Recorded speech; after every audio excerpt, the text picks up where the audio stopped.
You're sitting down to a lavish feast in 1610, surrounded by the finest nobility of Hungary.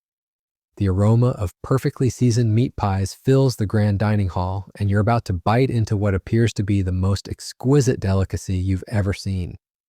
But what you don't know, what none of the guests know, is that the woman serving this feast has just committed one of the most horrifying acts of culinary cannibalism in recorded history. The elegant Duchess standing before you, smiling graciously as she watches her guests devour their meal, has just served them the remains of her own victims, baked into those very meat pies you're about to taste. Before we dive into this nightmare that reads like something from the darkest corners of human imagination, if you're fascinated by history's most disturbing secrets, consider hitting that like button and subscribing for more content like this. And please let me know in the comments where you're watching from. The name Elizabeth Bathory might ring a bell for some of you, but what I'm going to reveal today goes far beyond the blood-bathing countess you might have heard about. This is about her lesser-known relative, a woman whose appetite for violence made even Elizabeth's crimes seem almost mundane by comparison. Let's start with the woman who would become the architect of this culinary horror show. Duchess Catalin Bathory wasn't born evil, none of them ever are. In fact, her early life showed all the signs of typical Hungarian nobility. Born into one of the most powerful families in Eastern Europe, she received the finest education money could buy, spoke multiple languages fluently, and was known for her exceptional beauty and sharp intellect.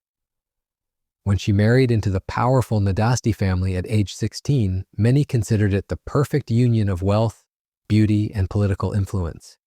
But absolute power has a way of revealing what lurks beneath even the most polished exterior. And by 1605, something had fundamentally shifted inside Catalin's mind. Maybe it was the isolation that comes with being untouchable in a world where your word is literally law. Maybe it was the constant paranoia of knowing that everyone around you wants your position, your wealth, your influence. Or maybe it was what happened during those long, cold winters when her husband was away on military campaigns, leaving her alone in that massive castle with nothing but servants who existed solely to fulfill her every whim. The first signs of trouble weren't dramatic. They never are with people like this.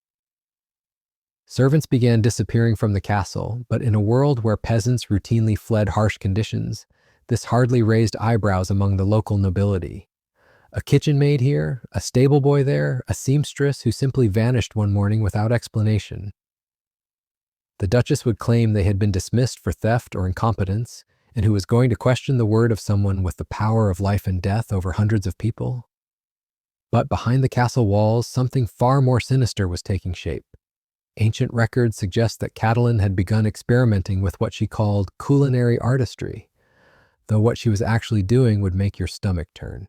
She had become obsessed with the idea that consuming human flesh could grant her supernatural powers, eternal youth, and an almost godlike control over life and death itself. This wasn't just random violence or even typical sadism. This was systematic, calculated, and performed with the precision of someone who genuinely believed they were conducting scientific experiments. Catalin had convinced herself that different types of people would provide different benefits when consumed. Young women would preserve her beauty, strong men would grant her physical power, and children, God help them, would maintain her mental sharpness and cunning. The Duchess began selecting her victims with the care of a master chef, choosing ingredients for a prized recipe. She would study the servants in her household for weeks, observing their habits, their strengths, their apparent health.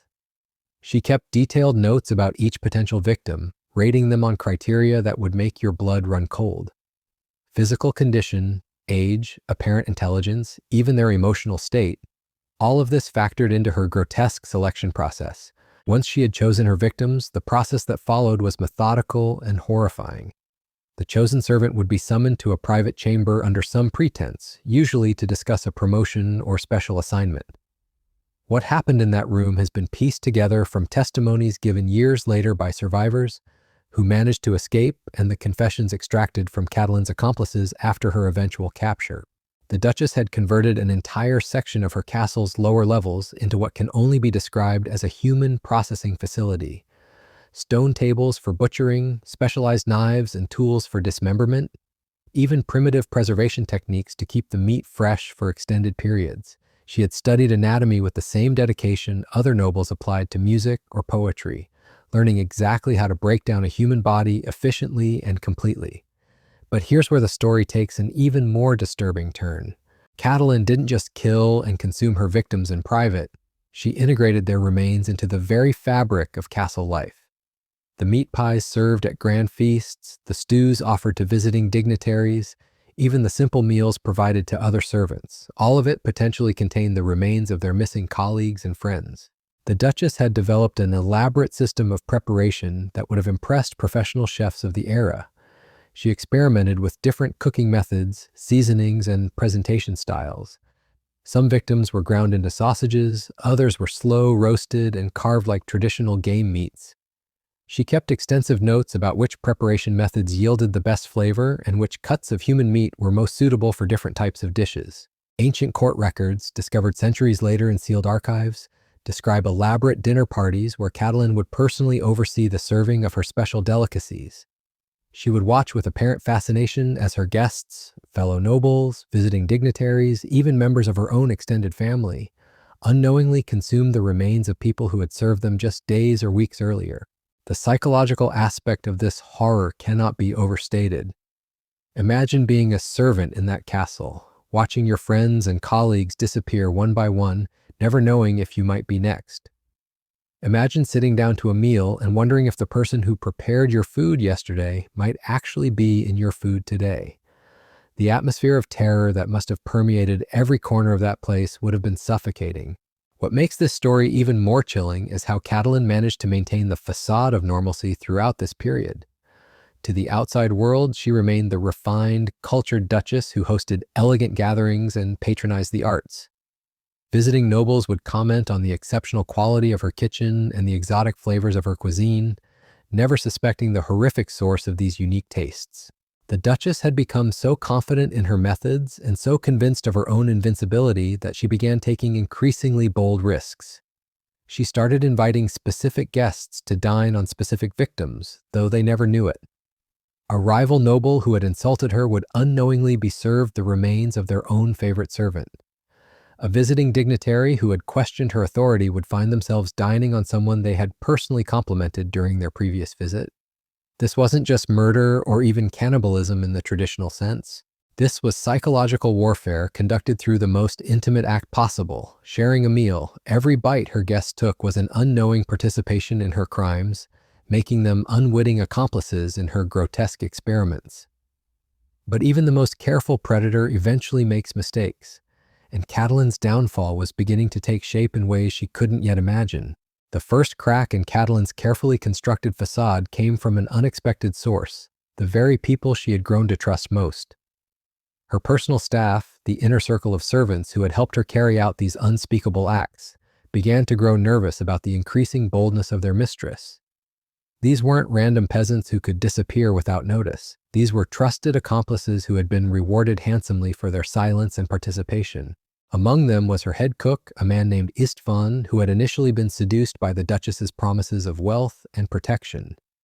For months, he had followed her instructions without question, treating human flesh like any other ingredient and preparing meals that would horrify even the most hardened criminal.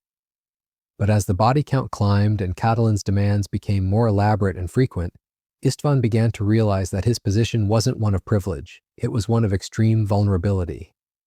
You see, Catelyn had made a critical error that many serial killers throughout history have repeated. She had created witnesses to her crimes who possessed detailed knowledge of her methods. These accomplices knew where the bodies were processed, how the meals were prepared, and most dangerously, they could identify which specific dishes had contained human remains. In her arrogance, the Duchess had assumed their complicity guaranteed their loyalty, but fear has a way of overriding greed when survival is at stake. The breaking point came during the winter of 1609 when Catelyn decided to host her most ambitious feast yet, a gathering of over 50 nobles from across Hungary and neighboring regions designed to showcase her hospitality and reinforce her political connections. But this wasn't just any dinner party, this was to be her masterpiece, a meal where nearly every dish would contain the remains of her victims. For weeks leading up to this event, the killing accelerated dramatically. Servants disappeared so frequently that even the most oblivious castle staff began to notice the pattern. The Duchess had become intoxicated by her own power, convinced that she could eliminate anyone who posed even the slightest threat to her secret. But in her rush to prepare for this grand feast, she made several crucial mistakes that would ultimately lead to her exposure. First, she began targeting servants from other noble households, people whose disappearances would be noticed and investigated by families with the resources and motivation to demand answers. Second, she grew careless about disposing of the evidence, leaving traces of her butchery that even a casual inspection would reveal. And most critically, she underestimated the psychological toll her crimes were taking on her accomplices. Istvan, the head cook, had reached his breaking point. The man who had once taken pride in his culinary skills now found himself physically ill every time he entered the kitchen. He had watched Catelyn transform from an eccentric noble into something that barely seemed human, and he began to fear that her madness was escalating toward a point where no one in the castle would be safe, including him. The feast itself was a grotesque spectacle that would have impressed even the most jaded Roman emperor. Catelyn had outdone herself in both the variety and presentation of her horrific menu. Meat pies filled with what had once been young servant girls, stews containing the remains of stable boys and kitchen maids, even delicate pastries that incorporated rendered human fat into their preparation. She moved through the dining hall like a gracious hostess, personally recommending dishes to her guests and watching with barely concealed excitement as they consumed her handiwork. But something was wrong. Several guests complained of unusual tastes and textures in the food. One visiting count mentioned that the meat in his pie had an oddly sweet flavor that reminded him of something he couldn't quite place. A duchess from a neighboring region noted that the stew seemed to contain cuts of meat she had never encountered before, despite her extensive experience with exotic cuisine. Catelyn brushed off these comments with practiced charm, explaining that she had been experimenting with new recipes and imported spices. But inside, she was growing increasingly paranoid. Had she been too bold? Were her guests beginning to suspect? The very success of her elaborate deception was starting to feel like it might become her undoing. The real disaster struck 3 days after the feast, when several guests fell violently ill, not just minor stomach discomfort, but severe poisoning that left them bedridden and, in some cases, fighting for their lives. Word spread quickly through Hungarian noble society that something had gone terribly wrong at the Duchess's grand dinner, and suddenly her hospitality was being viewed with suspicion rather than admiration. Medical practitioners who examined the afflicted guests reported symptoms unlike anything they had seen before. The illness seemed to affect not just the digestive system, but the nervous system as well, causing hallucinations, violent tremors, and in the most severe cases, complete mental breakdown. Some victims reported vivid nightmares where they could taste blood in their mouths and hear the screams of unknown voices calling for help. Modern medical experts who have studied historical accounts of these symptoms believe the guests were suffering from a combination of food poisoning and psychological trauma. The human brain, even without conscious knowledge, sometimes recognizes when something fundamentally wrong has occurred. These nobles may not have known they were consuming human flesh, but their bodies and minds were rebelling against the violation in ways that went beyond simple illness. As word of the poisoning spread, investigators began arriving at Catelyn's castle. These weren't local officials who could be easily intimidated or bribed. These were representatives of the royal court and church authorities, people with the power and motivation to conduct a thorough investigation. For the first time in years, the Duchess found herself facing scrutiny from individuals she couldn't simply eliminate or silence. The investigation that followed would expose not just the scope of Catelyn's crimes, but the elaborate system she had created to carry them out. Room by room, investigators uncovered evidence of her horrific activities. Hidden chambers filled with human remains, detailed journals documenting her experiments, and most damning of all, the testimony of her accomplices who finally broke under pressure and revealed the full extent of the nightmare they had helped create. But perhaps the most chilling discovery was yet to come, evidence that Catelyn's cannibalistic feasts had been going on far longer than anyone had imagined, and that the number of victims was so high that investigators would spend months trying to account for all the missing people. The final accounting was staggering. When investigators finished cataloging the evidence found throughout the castle, they estimated that Catelyn had murdered and cannibalized over 200 people across a span of nearly 5 years. The Duchess had kept meticulous records, treating her victims like livestock in a grotesque ledger that documented everything from their physical characteristics to the methods of preparation she had used for their remains.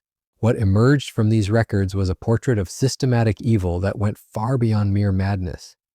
Catalin had developed an entire philosophy around her cannibalistic practices, convinced that she was conducting important research into the nature of human essence and power. She believed that by consuming her victims, she was literally absorbing their life force, their memories, even their souls. In her twisted worldview, she wasn't committing murder, she was achieving a form of immortality. The testimonies of her surviving accomplices painted an even darker picture. They described watching the Duchess change over the years, becoming increasingly obsessed with the ritualistic aspects of her crimes. She had developed elaborate ceremonies around the killing and preparation of victims, complete with prayers to dark entities and careful timing based on lunar cycles and religious holidays. The kitchen had become her temple, and cannibalism her sacrament. But perhaps most disturbing was the revelation that Catalin had been planning to expand her operations.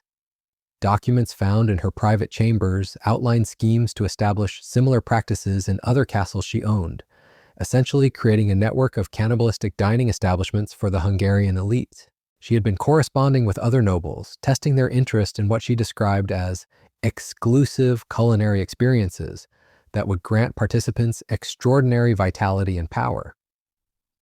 The trial that followed became one of the most sensational legal proceedings in Hungarian history.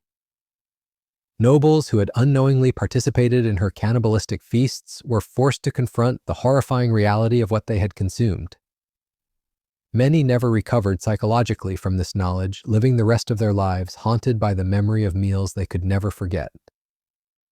Catalin herself showed no remorse during the proceedings. She maintained until the end that her actions had been justified, even necessary for the advancement of human knowledge. She spoke eloquently about the spiritual and physical benefits she had gained from consuming human flesh, describing improvements in her health, intelligence, and even her ability to see into the future. To the very end, she remained convinced that history would vindicate her as a visionary rather than a monster. The sentence was swift and brutal. Catalin was sealed alive inside the walls of her own castle, left to starve in the very chambers where she had butchered so many innocent victims. Her accomplices faced execution, and her vast estates were seized by the crown. The castle itself was abandoned, eventually falling into ruin as locals refused to go anywhere near the cursed structure. The story of the Duchess who baked victims into meat pies serves as a chilling reminder of how absolute power can corrupt absolutely, transforming even the most privileged members of society into monsters capable of unimaginable evil. Her legacy lives on not just in historical records, but in the collective memory of a community forever changed by the knowledge that evil can wear the most beautiful masks and serve the most elegant meals. In the end, Catalin Bathory's greatest achievement wasn't the power she thought she had gained through cannibalism. It was proving that the capacity for evil knows no bounds when unchecked by conscience, law, or basic human decency.